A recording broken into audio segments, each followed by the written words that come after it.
Hey there, this is Clay with relationshipinnergame.com, and in this video we are going to be talking about the 5 things your ex needs to know from you before they will ever get back together with you. Okay, so maybe you're going through a breakup, right? And maybe you're trying to get back together with your ex and you've tried apologizing and begging and pleading and all of this stuff, but you're just met with this wall, right? This wall that you can't seem to get through.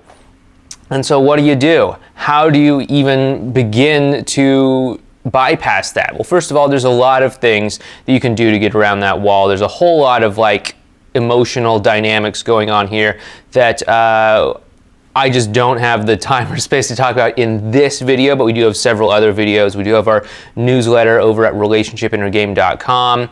And of course, we have our course that will show you how to get back together with your ex. But in this video, I'm going to hopefully shed a little bit of light about why your ex and you are hitting that wall, okay? And specifically what it is your ex needs to know from you before they'll even consider getting back together with you, okay? So number 1, the first thing that your ex needs to know before they will ever even consider getting back together with you is that they need to know that you are genuinely sorry for anything that you might have done wrong that contributed to the breakup, right?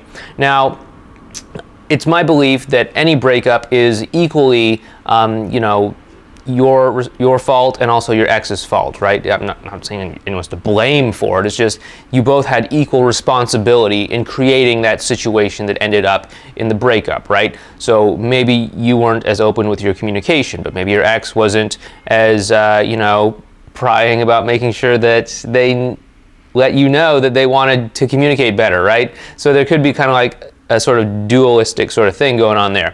But if there is something that you genuinely did that was not cool, like cheated on them or lied to them about something important or I don't know, whatever, then you're gonna have to totally apologize for that. You are. And it can't just be one of those yeah, okay, I'm sorry, let's get back together now. No, you're gonna have to actually be genuine about your apology. You're gonna have to actually have an apology with them that comes from a genuine place deep down inside.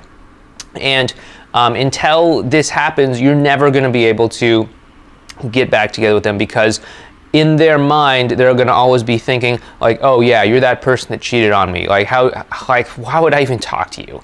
Or yeah, you're that person that lied to me about whatever, man, shut up, I'm not even going to listen to it, right? They're just not even going to be open to it. And so you have to get that apology out there in the right way that's going to really be able to get past all of these negative feelings so that you can even start to do some of the other things that we're going to talk about, okay? So just know that you have to apologize, and it has to be a real apology. It has to be a genuine apology. It can't just be going through the motions. Hey, I'm sorry, I don't know what I did, but I'm sorry. It can't be anything like that. You have to really mean it, okay? The second thing that you need to communicate to your ex before they'll even ever consider getting back to you is you have to let them know that the two of you can have positive interactions with one another, okay? So by positive interactions, I don't just mean yay, happy, fun. I don't mean like that. It could be like that, sure, but I just mean an interaction where the two of you can just be real and genuine and authentic with one another, and have a conversation about something that really matters. Have a conversation that's more than just talking about work or talking about sports or talking about the weather or talking about your friend that both of you know that you like to gossip about. I know that friend. But you want to be able to cut it down into a deeper level where you're just really being honest, really being real, having these really meaningful conversations, okay?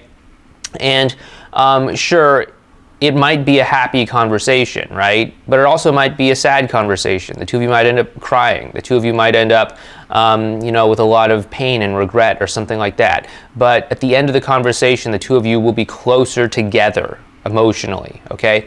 That's what I mean by positive interactions. And you have to be able to have those sorts of positive interactions with your ex if you are going to even begin to get back together with them. And the reason for this is because your ex wants to have somebody in their life that is going to be able to go deep with them, right? You don't just want to have somebody in your life that you're in a relationship with in a meaningful and significant way that, you know, it's just kind of like shallow, right? That's not fun. Like, you don't want that. But you want to know that, like, if something goes really bad, or if there's like some sort of big drama in your life, or if you know, some sort of thing just goes sideways or something like that, that you're going to have somebody in your life who's going to be there for you and can be there for you and has the capacity of being there for you, right? And until you can communicate this to your ex through your interactions with one another, they're just not going to really be very interested in getting back together with you, right? Maybe you might be a fling, maybe you might be friends with benefits or something like that, but you're not going to be in a real relationship. So that's definitely something that you need to be able to communicate and demonstrate to them. Now, the third thing that you need to show your ex before they'll ever even consider getting back to you is that you can have empathy towards them and have curiosity towards them, okay? And by this, I mean that you have to be able to really get their world, to be able to see things from their point of view, right? You have to care about more than something that, you have to care more about them than just being right yourself. Like, yeah, see, I told you I was right. But you have to be able to see it from their perspective. You have to be able to understand what it is that they're going through, and you have to be able to, like, get it as if it was actually happening to you, right? So there's a difference between intellectually understanding that, like, yeah, my ex is really stressed out, you know, studying for their master's degree or something like that, and you have to really get, like, wow, it must be really tough, you know, going for your master's degree and having to study until, you know, 2 a.m. every night at the same time that you're going through this breakup with me, and you know, I'm like reaching out, trying to get together with you and all that stuff, and that must be like really hard. And you know, if I was going through that, I would totally not blame you for just kind of shutting down. You know, it's a lot to deal with, and I can understand why you'd shut down. You know, just something along those lines. And that's definitely something that if you can, like, really demonstrate to your ex and show them, then that's going to open up a new doorway into possibly getting back together, okay?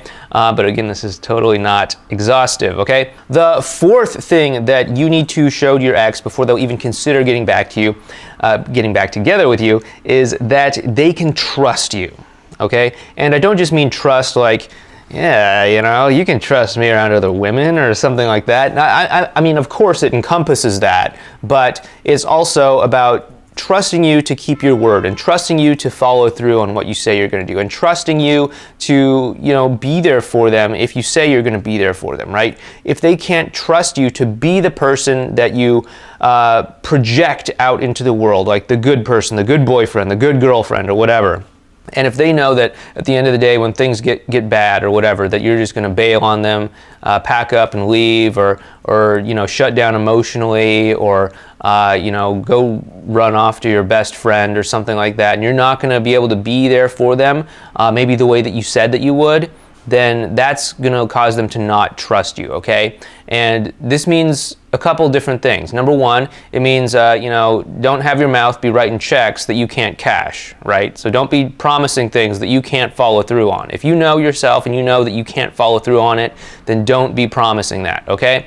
And second of all, you have to actually follow through on the things that you do say that you're going to do, so that you can really inspire your ex to want to trust you, to want to commit to you, and all of that stuff, right? And again, this is more than just like, hey, I said I would be here at 5, I'm here at 5, right?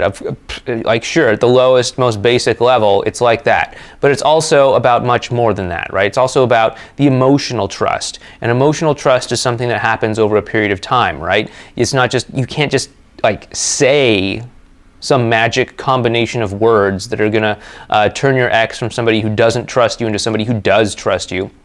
You have to build up that foundation of trust through consistency over a period of time. And after a period of time, it's going to be different for each person's ex based on their own experience and their own traumas in the past and blah, blah, blah, all that stuff. But over a period of time, your ex will start to trust you again, okay? But you have to have that consistency in the meantime.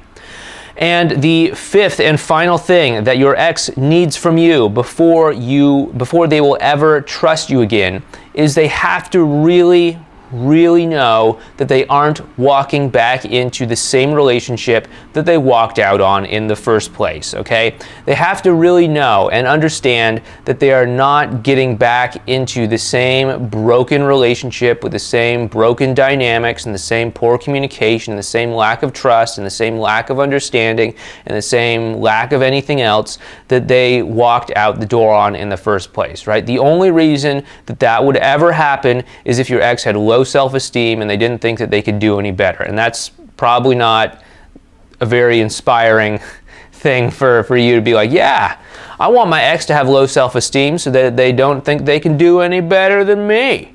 Yeah, that sounds pretty awesome. Yeah, I'm the best you got, baby. I'm the best you can ever get. Better settle, better compromise for this. Yeah. Like, I don't think anyone wants that, right? So what you want to do is you want to really change the dynamic between the two of you.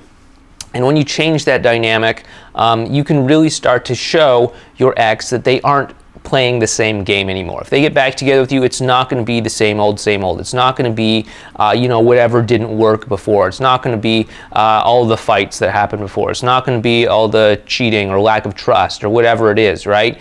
Because something is fundamentally different. And this is going to require you to look at your breakup, look at what didn't work, and say like, okay, yeah, I know my breakup more than probably some guy on YouTube does, and I can look at it and say it probably came from a lack of communication. Therefore, if I can demonstrate to my ex that we can communicate better, then that's going to show them that they're not walking back into the same old, same old game. So those have been the 5 things that your ex needs to know from you before they'll ever even consider getting back together with you. If you'd like to learn more about how to get back together with your ex, please head on over to our website, relationshipinnergame.com. You can fill out a short little survey there. It's just a couple questions. It'll tell us a little bit about where you're at, what it is you're going through specifically, and we'll give you some specific tailored advice to help you get back together with your ex or with whatever it is you may be going through in your relationship, okay? So again, you can find that over on our website, relationshipinnergame.com.